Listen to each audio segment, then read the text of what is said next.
Buenas noches, mi nombre es Alejandro Ruiz González, mi número de matrícula es BNL 042317, soy residente de San Nicolás de los Garza, Nuevo León. La carrera es licenciatura en Ciencias de la Educación, la clase es M12, Métodos Numéricos LNA. En este espacio les voy a hablar un poco acerca del cálculo integral y su aplicación en la vida diaria. Bien, el cálculo integral, encuadrado en el cálculo infinitésimo, es una rama de las matemáticas en el proceso de integración o antiderivación. Es muy común en el uso de la ingeniería y la medicina. ¿Cuál es la teoría detrás del cálculo integral? Bien, pues dada una función f de una variable real x o y con un intervalo de tiempo a o b en la recta real, la integral es igual al área de la región del plano xy limitado por la gráfica de la función en el eje de x, y las líneas verticales x igual a a y x igual a b, donde son negativas las áreas debajo del eje de x.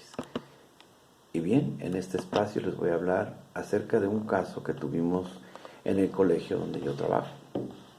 Hace aproximadamente 1 año y medio estaba una señorita en la clase de educación física. Después de un tiempo de aproximadamente 30 a 35 minutos, nos reportaron que la niña se había desvanecido, se había desmayado. Y bien, procedimos a hablar a los paramédicos mismos que se la llevaron al hospital. Ahí los doctores querían determinar cuál era el gasto cardíaco que había tenido la niña en el proceso de la clase de educación física. Y bien, para que ustedes tengan un poquito el antecedente, el gasto cardíaco es el volumen de sangre que bombea el corazón en un tiempo unitario, mismo que se mide mediante un procedimiento denominado método de dilución de tintura. Y bien, aquí el objetivo era determinar en términos de volumen, inyectando una cantidad conocida de tinte en la vena cerca del corazón, en un intervalo de tiempo o intervalos de tiempo, ¿verdad?, monitoreados por una sonda. El cálculo integral, aquí es donde se puede calcular la sumatoria de la cantidad de tinte que circula por la sangre en ciertos intervalos de tiempo para tener una cantidad aproximadamente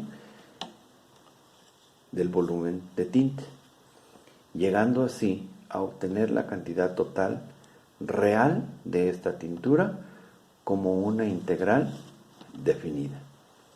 Obviamente los intervalos de tiempo pueden ser enésimos, ¿verdad?, para medir realmente la concentración de tinte que se llega hacia el corazón. Y bien, como podemos ver, en este caso de la aplicación del cálculo integral en la medicina, se puede determinar si la tintura suficiente en la sangre está presente para evitar que haya este tipo de situaciones, es decir, un desvanecimiento o un desmayo. Increíblemente y muy motivado por toda esta aplicación del cálculo integral en temas de la vida real, específicamente en la medicina, me da gusto porque podemos determinar y prevenir ciertas situaciones específicamente en el ámbito escolar y no llegar a situaciones como las que vivimos con esta señorita en el colegio.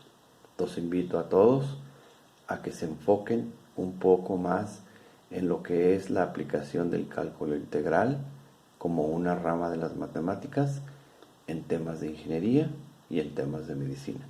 Por su atención, gracias.